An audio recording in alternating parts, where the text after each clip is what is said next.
नमस्कार साथियों, स्वागत करते हैं आईएएस पीसीएस वॉरियर्स में।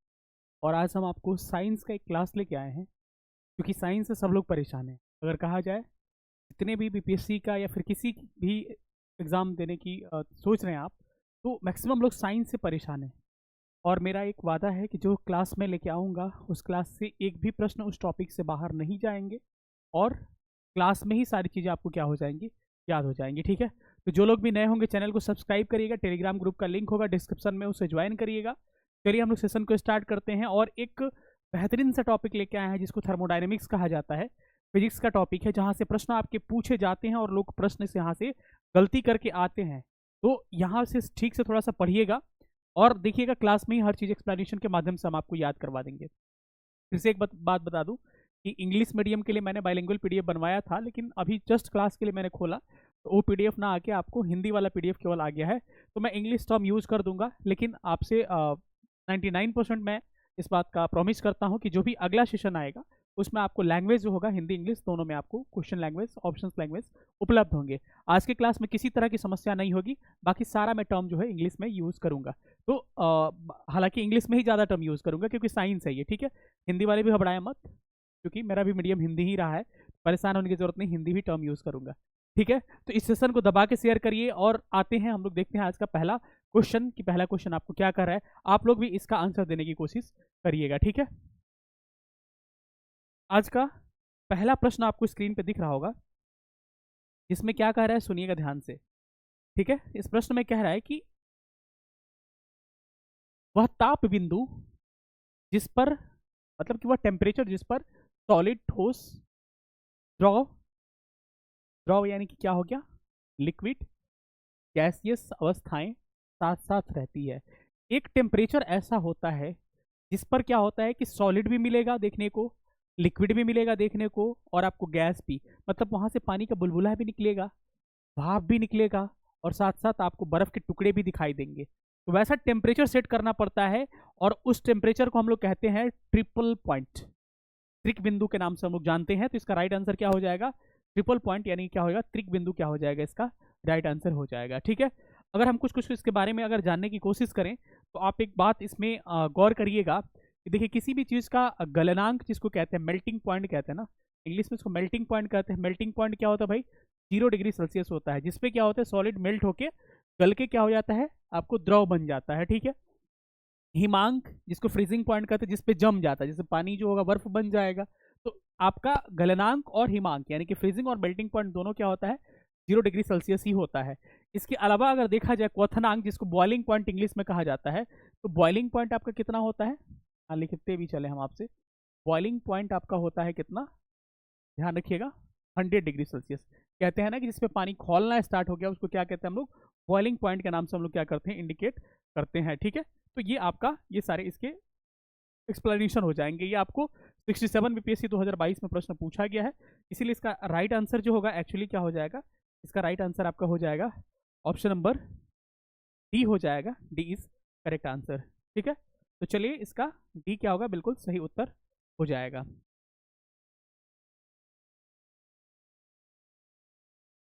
चलिए, तो ये प्रश्न क्लियर है, अगले प्रश्न पर हम लोग चलते हैं। ऐसे ऐसे कंसेप्ट आपको मैं सिखाऊंगा कि मन आपका खुश हो जाएगा। ये कह रहा है कि संवहन, संवहन मीन्स कन्वेक्शन, संवहन में द्वारा उष्मा का स्थानांतर यानी हीट ट्रांसफर कैसे होता है। ये टॉपिक है, हीट ट्रांसफर मेथड है। देखिए, हीट ट्रांसफर की 3 विधियां होती हैं। एक को कहा जाता है कंडक्शन यानी कि चालन हिंदी में कहते हैं, एक को कहा जाता है संवहन यानी कि इंग्लिश में कन्वेक्शन कहा जाता है, और एक को कहा जाता है रेडिएशन यानी कि विकिरण। तीनों को हम बारी बारी से जानेंगे। सबसे पहले इसको अगर थोड़ा सा देखने से पहले हम क्या करते हैं, थोड़ा सा डिटेल में इसको थोड़ा सा हम लोग करने की कोशिश करते हैं। आइए इसके बारे में हम लोग थोड़ा सा जानने की कोशिश करते हैं कि एक्चुअली ये होता क्या है। यहाँ पर देखिएगा ना, सबसे पहले हम बात करते हैं चालन। चालन क्या होता है, इसमें क्या कहते हैं, इसको कंडक्शन कहते हैं। दूसरा क्या होता है आपका, दूसरा होता है कन्वेक्शन, कन्वेक्शन कहते हैं जिसको हिंदी में क्या कहा जाता है, संवहन कहा जाता है। और तीसरा क्या होता है, विकिरण, विकिरण जिसको इंग्लिश में क्या कहते हैं लोग, रेडिएशन के नाम से डिनोट करते हैं। क्या कहते हैं, रेडिएशन कहते हैं। ठीक है, अब तीनों मेथड को डायग्राम के माध्यम से आपको समझाने की मैं कोशिश करूंगा। यहाँ पर किसी भी तरह की परेशानी और किसी भी तरह का दिक्कत का सामना आपको नहीं करना पड़ेगा, ठीक है। तो चलिए इसमें हम लोग थोड़ा सा जानते हैं कि एक्चुअली ये होता क्या है। सबसे पहले चालन की बात करें, कंडक्शन की बात करें ना, उदाहरण समझिए। रॉड को, लोहा के रॉड को आग में डाल दिया। मैंने क्या कहा, यहां पर लोहा है, यहां आग है, वहां मैंने रॉड को डाल दिया। किसी भी रॉड को, लोहा के रॉड को क्या करिएगा, समझने की कोशिश करिए। यहाँ रटाने वाला मैं नहीं हूं, सारी चीज समझ में आएगी, और जिसको जीरो भी नहीं आता होगा उसको भी समझ में आएगा। यहां पर आग है, वहां पे मैं क्या कर दिया, इस रॉड को डाल दिया। एक समय के बाद से देखते हैं आप, यहां पे गर्म हो जाता है। कारण क्या होता है भाई, ऐसा थोड़ा कि आग यहां से हाथ से आपको यहां आ गया। समझ रहे हैं मेरी बातों को। यहाँ एक मैं डायग्राम अगर बनाने की कोशिश करूं, अगर यहाँ एक डायग्राम बना, तो यहाँ पे हमारा आग अगर है और ये लोहा का अगर रॉड है, ठीक है, रॉड है, ठीक। तो यहाँ आग से ऐसा थोड़ा कि मैं यहाँ पे हैंड पिक कर रहा हूँ तो यहाँ से हमारा हाथ में आग चला जा रहा है, नहीं, ऐसा नहीं हो रहा है। तो एक्चुअली हिट क्यों होता है, आपने खाना बनाया होगा तो खाना बनाते समय कलछा जो होता है आपका, क्या कलछा जो होता है एक समय के बाद से गर्म हो जाता है, या डाल के छोड़ देते हो उसमें कढ़ाई में तो गर्म हो जाता है। क्यों, ऐसा थोड़ा होता है कि कढ़ाई का जो आग है जो आपका हाथ में पहुंच जाता है, ऐसा होता नहीं। एक्चुअली होता क्यों है ऐसा, ऐसा इसलिए होता है कि इसमें हीट ट्रांसफर जो होते हैं, पार्टिकल, एक पार्टिकल दूसरे पार्टिकल को, एक कण दूसरे कण को, दूसरे कण तीसरे कण को गर्म करते करते करते एक समय ऐसा आता है जब क्या होता है, आखिरी कण गर्म हो जाता है और हमारा हाथ भी हीट होने लगता है। तो सवाल पूछा जाता है कि क्या कंडक्शन में, चालन में उष्मा का स्थानांतरण पार्टिकल के ट्रांसफर से होता है, कणों के स्थानांतरण से होता है? नहीं, बिल्कुल नहीं। किसमें होता है, कन्वेक्शन में होगा। मैं समझाऊंगा। अरे भाई, यहाँ का पार्टिकल लोहा का यहाँ हाथ में थोड़े जा रहा है, एक पार्टिकल एक को गर्म कर रहा है, एक पार्टिकल एक को गर्म कर रहा है। ये ट्रांसफर पार्टिकल का नहीं हो रहा है, बल्कि हीट ट्रांसफर एक पार्टिकल से दूसरे पार्टिकल में हो रहा है।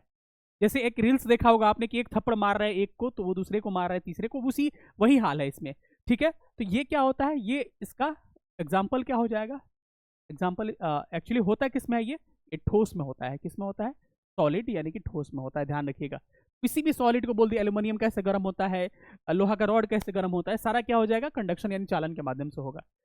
और लोहे के रॉड का गर्म होना, लोहे के रॉड का गर्म होना, बस दो बातें याद रखना है। कंडक्शन में क्या होता है, सॉलिड में होता है, लोहा का रॉड गर्म होना क्या इसका एग्जाम्पल हो जाएगा, ठीक है। कन्वेक्शन में आते हैं, संवहन में आते हैं। इसका उदाहरण समझिएगा कि कैसे होता है, ठीक है। आपने देखा होगा केतली का पानी का गर्म होना। केतली में पानी रखते हैं ना, केतली में, केतली मतलब समझ रहे हैं, किसी भी पात्र में अगर पानी आप रखते हैं और वो पानी गर्म होने लगता है, इसका रीजन क्या होता है, कन्वेक्शन, संवहन। यानी कि अगर सिंपल सी बात कहें तो ये घटना किस में होता है भाई, द्रव यानी कि लिक्विड में, लिक्विड में और गैस में होता है। ध्यान रखिएगा। तो सवाल पूछता है कि द्रवों और गैसों में उस तरह उष्मा का स्थानांतरण कैसे होता है, हीट ट्रांसफर कैसे होता है। एक ही एग्जाम आंसर होगा, कन्वेक्शन, संवहन के माध्यम से। यानी कि केतली का पानी जैसे एक्चुअली क्या होता है, उदाहरण मैं समझा दे रहा हूं सारा। आपका एग्जाम्पल क्या होगा, केतली का पानी का गर्म होना, सेम आएगा यही क्वेश्चन, पानी गर्म होना, और क्या हो जाएगा, वायुमंडल का, एटमॉस्फेयर का हीट होना, वायुमंडल का गर्म होना। समझा दे रहा हूं कैसे, गर्म होना कैसे, समझिएगा। एक्चुअली क्या होता है कि केतली में जब पानी आप रखते हैं ना, यहां समझिएगा, केतली में पानी अगर आप रखते हैं, चलिए यही समझा दे रहा हूं।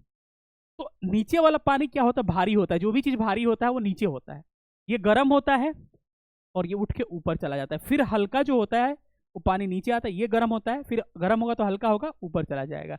यानी कि क्या हो रहा है, इसके पार्टिकल कण क्या हो रहा है, ट्रांसफर हो रहे हैं। देखिए ना, यहाँ पे इसके कण ट्रांसफर हो रहे हैं ना, नीचे वाला ऊपर जा रहा है, ऊपर वाला नीचे जा रहा है। तो कैसे होता है, ध्यान रखिएगा। एक बात पूछा जा सकता है आपके, कणों के स्थानांतरण से, पार्टिकल का स्थानांतरण से, कणों के स्थानांतरण से।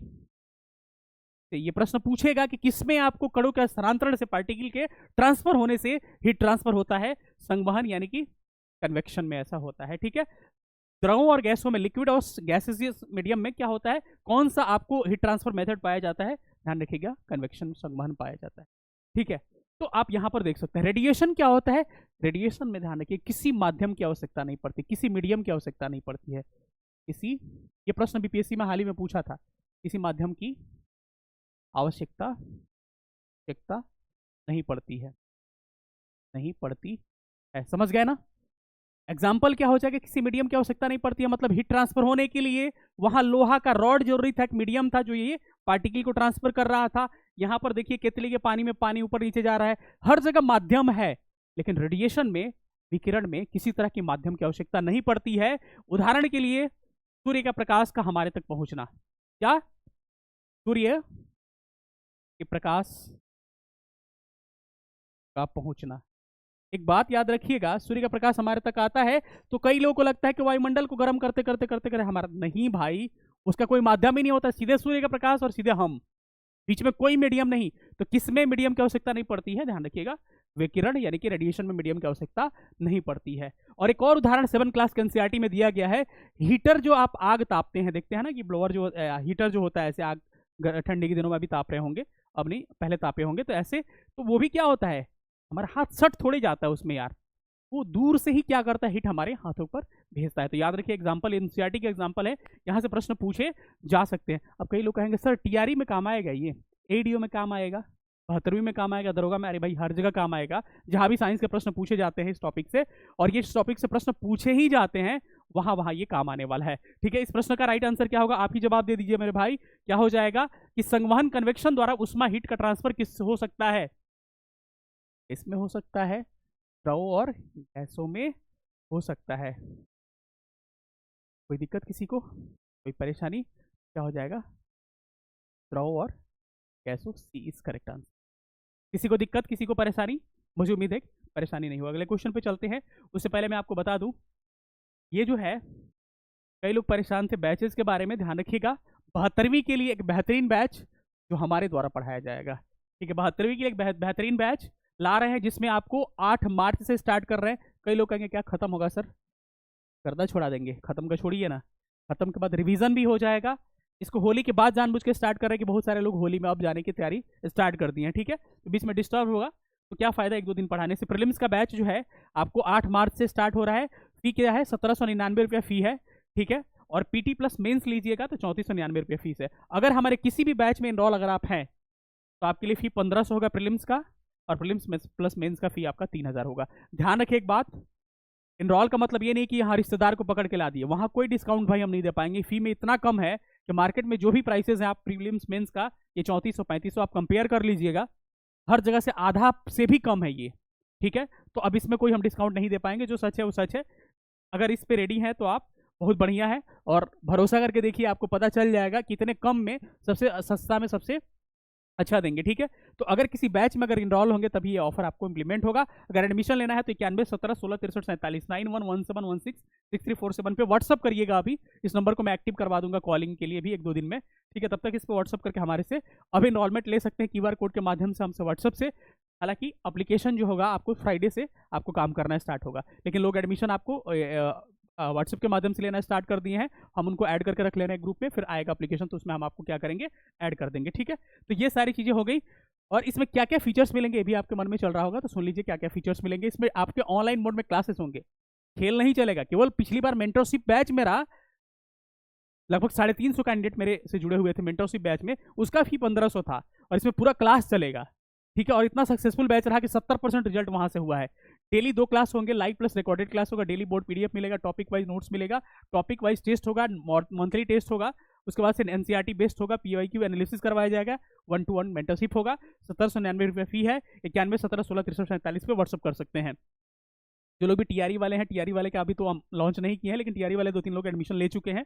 अगर इसी नंबर पर आप करिएगा हमसे कांटेक्ट, तो आपको एडमिशन TRE वाला भी हम व्हाट्सएप में लेकर रख लेंगे। बाकी एप्लीकेशन आएगा तो वो भी आपका होली के बाद 8 मार्च से ही स्टार्ट होगा सारे बैचेस। ठीक है, ध्यान रखिएगा। आते हैं हम लोग थोड़ा सा अपने टॉपिक पे, आपको स्क्रीनशॉट लेना है तो यहाँ से आप स्क्रीनशॉट ले सकते हैं। ठीक है, आते हैं अपने तीसरे क्वेश्चन पे। चलिए, तीसरा क्वेश्चन हमारा कह रहा है कि भाप से हाथ जलना अधिक जलता है अपेक्षाकृत जलते उबलते पानी से, क्यों? कहेंगे आपसे कि मैं 2 ऑप्शन दे रहा हूं, या तो उबलता पानी में उंगली लगा दीजिए, या फिर रोटी फूला हो उसमें अपना उंगली क्या करिए, लगा दीजिए। इसमें लगाइएगा, भूल के भी मत कहिएगा कि रोटी में लगाएंगे, क्योंकि वाष्प वेपर से जलना बड़ा खतरनाक होता है। क्यों खतरनाक होता है मैं आपको बताता हूं। चलिए, आज तक रट के चले आए होंगे। चलिए आपको मैं यहाँ पे क्लियर करता हूँ, ठीक है। एक्चुअली क्या होता है, एक होता है वाष्पन की गुप्त उष्मा और एक होता है द्रवण की गुप्त उष्मा। हिंदी इंग्लिश में बताते चलूंगा, इंग्लिश इसका। द्रवण की गुप्त उष्मा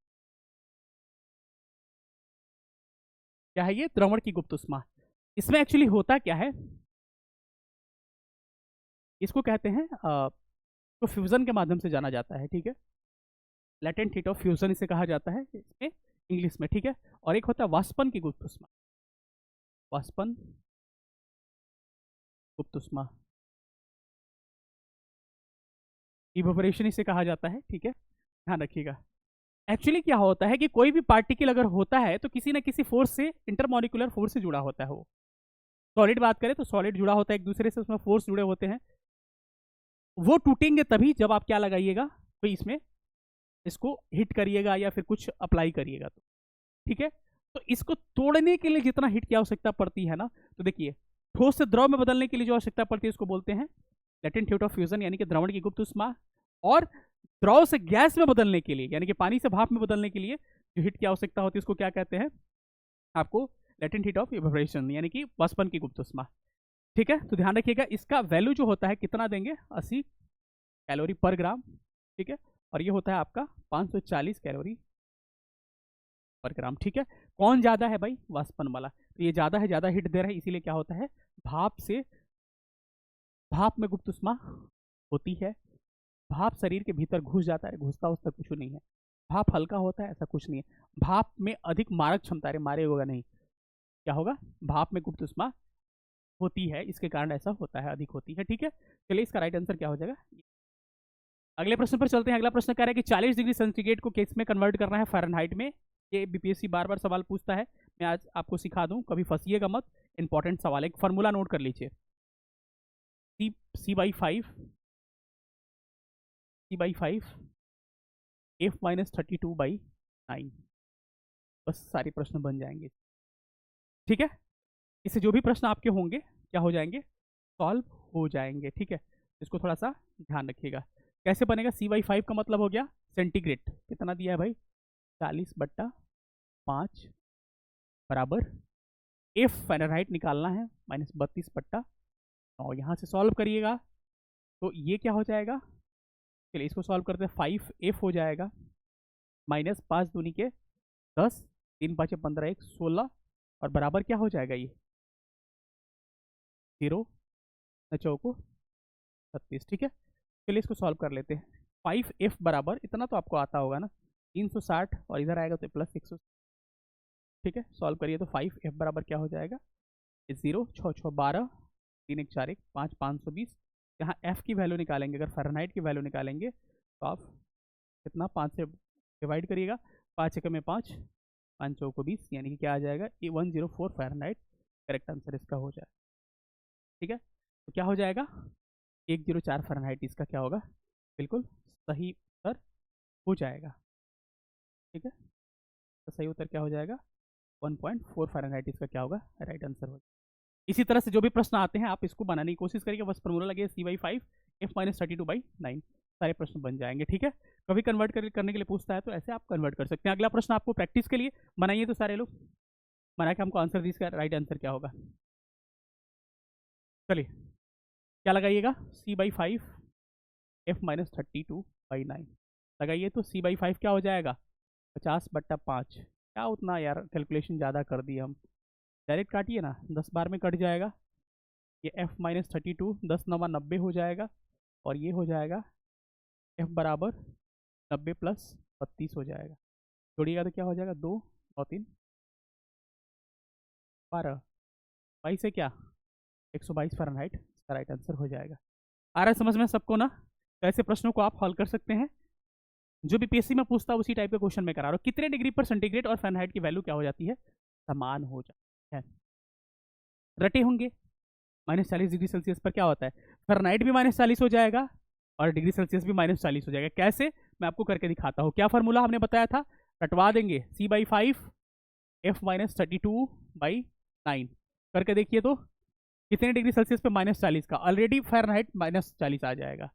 बाई 5 करिए F-32, अपॉन 9 करिए, 5 8 40 हो जाएगा, 8 9 इधर -72 हो जाएगा और f -32 हो जाएगा। ठीक है, यहाँ सॉल्व करिएगा तो क्या हो जाएगा, -72 और +32 बराबर f हो जाएगा। f की वैल्यू क्या आ गई, -40 आ गई। फ़ारेनहाइट भी -40, डिग्री सेल्सियस कितना लिया, -40, यानी -40 डिग्री सेल्सियस पे क्या होता है, फ़ारेनहाइट की वैल्यू और डिग्री सेल्सियस वैल्यू -40 ही होती है। और ये प्रश्न पूछा गया कई बार एग्जाम में, तो रट लीजिएगा कि -40 डिग्री सेल्सियस पे होता है, दोनों की वैल्यू बराबर। लेकिन आपको निकालना हो कभी तो इसी फार्मूला से आप क्या कर सकते हैं, निकाल सकते हैं। ठीक है, अगला प्रश्न है कि एक स्वस्थ मनुष्य के शरीर का तापमान कितना होता है। तो एक स्वस्थ मनुष्य के शरीर का तापमान कितना होता है, 37 डिग्री सेल्सियस होता है। ध्यान रखिएगा इस बात को। हमारा बॉडी टेम्परेचर जो है, थर्मामीटर जो है 35 डिग्री सेल्सियस से लेकर 42 डिग्री सेल्सियस तक क्या होता है, मेजरमेंट करता है। आपसे एक प्रश्न है, आपको जवाब देना है कि डिग्री सेल्सियस में तो हो गया, फ़ारेनहाइट में हमारे शरीर की वैल्यू जो होती है, तापमान कितना होता है। आपको कमेंट करके इसका रिप्लाई करना है, जरूर जरूर जरूर से रिप्लाई करिएगा। ठीक है, दो ऑप्शन में कंफ्यूजन होगा, 98.4, 98.6। मैं हिंट भी दे दे रहा हूं, इसका एग्जैक्ट आंसर क्या होगा, एनसीईआरटी के माध्यम से जवाब देना है, क्योंकि मैं पूरा एनसीईआरटी को ही आधार मान के चलता हूं। ये आपके लिए क्वेश्चन छोड़ता हूं, आपके लिए होमवर्क भी कुछ होना चाहिए। ठीक है, अगले प्रश्न पर हम लोग चलते हैं। रेफ्रिजरेटर में खाद्य पदार्थ ताजा रखने हेतु सुरक्षित तापमान कितना होता है, बताइएगा। रेफ्रिजरेटर में खाद्य पदार्थ को ताजा रखने के लिए सुरक्षित तापमान जो होता है 4 डिग्री सेल्सियस क्या हो जाएगा, राइट आंसर आपका। अगला प्रश्न है कि थर्मोस्टेट वह यंत्र है जो ऊष्मा मापता है, तापक्रम मापता है, किसी निकाय का तापक्रम स्वयं नियंत्रित करता है। थर्मोस्टेट क्या करता है, हीट को कांस्टेंट बनाए रखता है। तो क्या होगा इसका राइट आंसर, ऑप्शन सी हो जाएगा। अगले प्रश्न पर चलते हैं। अब मजेदार प्रश्न आ गया, चलो यही मैं खोज। किस तापमान पर पानी का घनत्व क्या होता है, मैक्सिमम होता है। यानी कि आपको डेंसिटी जो होता है, डेंसिटी मतलब जो समझ रहे हैं कि पास पास पास होना, किस टेम्परेचर पे जो होता है पानी का डेंसिटी मैक्सिमम होता है, यानी कि वॉल्यूम मिनिमम होता है। तो आपने जिंदगी में पढ़ा होगा 4 डिग्री सेल्सियस पे ऐसा होता है। तो क्यों होता है, बस मैं बताऊंगा, क्योंकि प्रश्न घुमाता है और उसमें फंस जाइएगा। चलिए देखिए, इस जगह ग्राफ को याद रखिएगा, कोई भी प्रश्न आएगा यहाँ से आप बना सकते हैं। ठीक है, दो ग्राफ आपको ध्यान रखना है। ये ग्राफ हो गया डेंसिटी का, घनत्व का, और ये ग्राफ हो गया वॉल्यूम आयतन का, वॉल्यूम का। कोई भी प्रश्न यहां से आएगा आप बना लीजिएगा। कैसे, समझिए। इस पे लेते हैं टेम्परेचर के वाले पे, और यहाँ पे लेते हैं डेंसिटी टी। तो क्या लेंगे, 0 1 2 4 5 7 8 9। ठीक है, इसका ग्राफ जो होगा ना, कैसे होगा,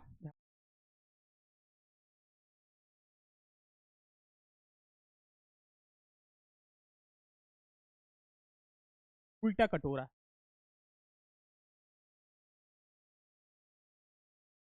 यहाँ उठेगा सबसे ज्यादा, समझ रहे हैं ना, यहाँ उठेगा सबसे ज्यादा। ठीक है, अब इससे क्या क्या होगा मैं आपको दोनों ग्राफ बना के समझा देता हूँ। आपको पहले ग्राफ हमको ट्रेस करने दिए दोनों, अब समझाना मेरी जिम्मेदारी है, आपको मैं समझ। यहाँ पे लीजिए टेम्परेचर, यहाँ पे लीजिए वॉल्यूम आयतन।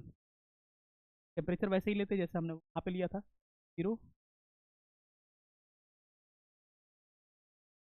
7 8। ठीक है, अब फिर से हम लोग कटोरा बनाते हैं। ठीक है, ये क्या होगा, उल्टा कटोरा।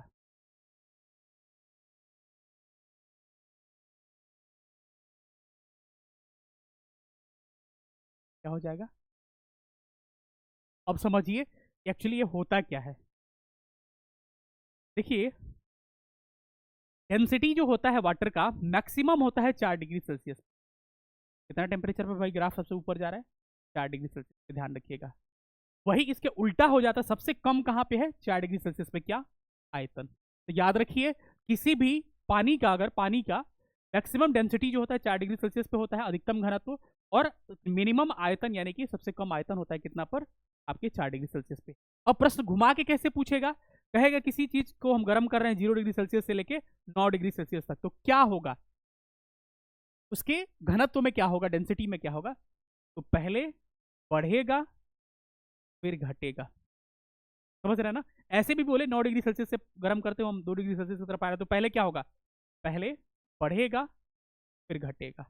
आयतन में आएंगे सीधे उल्टा होगा, कहेगा कि हम 0 डिग्री सेल्सियस से 9 डिग्री सेल्सियस तक गर्म कर रहे हैं, तो आयतन क्या होगा, वॉल्यूम क्या होगा। क्वेश्चन भी है इस पर, मैं करके दिखाऊंगा। तो पहले घटेगा फिर बढ़ेगा, यहाँ पहले बढ़ रहा था ना, यहाँ पे क्या होगा, पहले घटेगा, 4 पे सबसे कम हो जाएगा, फिर बढ़ेगा। ये प्रश्न आएगा तो आपको चीजें समझ में आ जाएगी। समझ में आ गया किस टेम्परेचर पर मैक्सिमम क्या होता है, डेंसिटी होता है, तो क्या हो जाएगा 4 degree Celsius is correct answer. Screenshot ले लीजिए, कोई नहीं बताएगा, कोई नहीं बताएगा ये।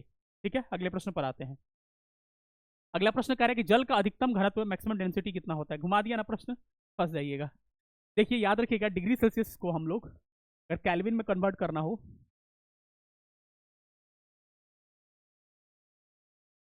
पहले यहां जान लीजिए, मैं कुछ बातें बता, 273 ऐड कर देते हैं। इस पे मैंने बताया 4 डिग्री सेल्सियस पे क्या होता है आपका मैक्सिमम, क्या होता है, डेंसिटी होता है, घनत्व। अब भाई तो डिग्री सेल्सियस है ही नहीं, तो डिग्री सेल्सियस को हम किस में कन्वर्ट करेंगे, केल्विन में ऑप्शन दिया गया है, तो डिग्री सेल्सियस को केल्विन में कन्वर्ट करने के लिए हम 273 उसमें जोड़ देते हैं। क्या होगा, 4 में 273 जोड़ दीजिएगा, क्या हो जाएगा 270 kelvin, correct answer, please right answer. ऐसा भी पूछ सकता है कि पानी किस तापमान पर उबलने लगता है, डिग्री सेल्सियस ऑप्शन में नहीं रहा, तो क्या कहिएगा 100 डिग्री सेल्सियस है, लेकिन ऑप्शन में तो है नहीं, तो क्या कहिएगा 100 में 273 को जोड़ देंगे। यानी केल्विन में बदलने के लिए हम क्या करते हैं, डिग्री सेल्सियस में 273 जोड़ देते हैं, क्या आ जाएगा 373 केल्विन पे पानी खौलने लगता है। हमारा शरीर का तापमान कितना होता है भाई, सब याद है कि 37 डिग्री सेल्सियस होता है, और सेल्सियस दिया ही नहीं है, केल्विन दिया है। कितना हो 37 डिग्री सेल्सियस में क्या करेंगे, केल्विन के लिए 273 जोड़ देंगे, क्या आएगा 7 3 10, 7 3 10 1 11 केल्विन। समझ रहे हैं ना, इसको कहते हैं पढ़ना। ठीक है, अगले प्रश्न पर आते हैं। हाँ प्रश्न आ गया, यही मैं खोज रहा था कि जल के आयतन में क्या परिवर्तन होगा यदि तापमान जो है 9 डिग्री सेल्सियस से क्या करते हैं हम लोग 3 डिग्री सेल्सियस कर देते हैं। तो आयतन की बात कह रहा है ना, आ जाइए, 9 डिग्री सेल्सियस से 3 डिग्री सेल्सियस क्वेश्चन था। 9 डिग्री सेल्सियस से हम क्या करते हैं, टेम्परेचर को 3 ला रहे हैं, 9 से 3 ला रहे हैं। पहले घटेगा फिर बढ़ेगा। ठीक है, ये क्वेश्चन पे क्या होगा, पहले घटेगा फिर बाद में बढ़ेगा, ऑप्शन क्या हो जाएगा, यही आयतन पूछता। अगर डेंसिटी पूछता तो पहले बढ़ता फिर घटता, क्योंकि उसका ग्राफ ऐसे होता है ना, पहले बढ़ता 9 से, फिर आगे समझ में ना।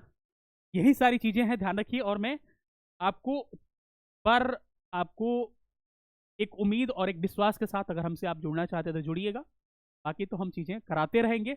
लेकिन मैं बार बार कह रहा हूँ कि जो चीज़ें आपकी फंस रही है ना, मैं आपके पिन पॉइंट को जानता हूँ, उसको पकड़ के हम लोग सॉल्व कराने की कोशिश करेंगे। बैच रिगार्डिंग कोई भी एडमिशन आपको इंक्वायरी करना है तो आपको क्या करना होगा, 91 17 16 63 47 पर व्हाट्सअप कर। कैसा लगा सेशन, सब लोग बताइए कमेंट करके। कुछ प्रश्न पूछे हैं इसमें, उसका जवाब दीजिएगा। किस टॉपिक पे वीडियो चाहिएगा ये भी बताइएगा, ठीक है। और चलिए सेशन को हम लोग क्या करते हैं, समाप्त करते हैं एक मोटिवेशन लाइन के साथ। मोटिवेशन लाइन क्या है कि मिल ही जाएगी मंजिल भटकते भटकते, मिल ही जाएगी मंजिल भटकते भटकते, गुमराह तो वो हैं जो घर से निकले नहीं है। तो अगर तैयारी करिए, अच्छे से पढ़िए, आपको मंजिल जरूर मिलेंगे किसी अगले सेशन में। तब तक अपना ख्याल रखिएगा। सेशन देखने बहुत बहुत धन्यवाद, थैंक यू सो मच, जय हिंद, लव यू ऑल।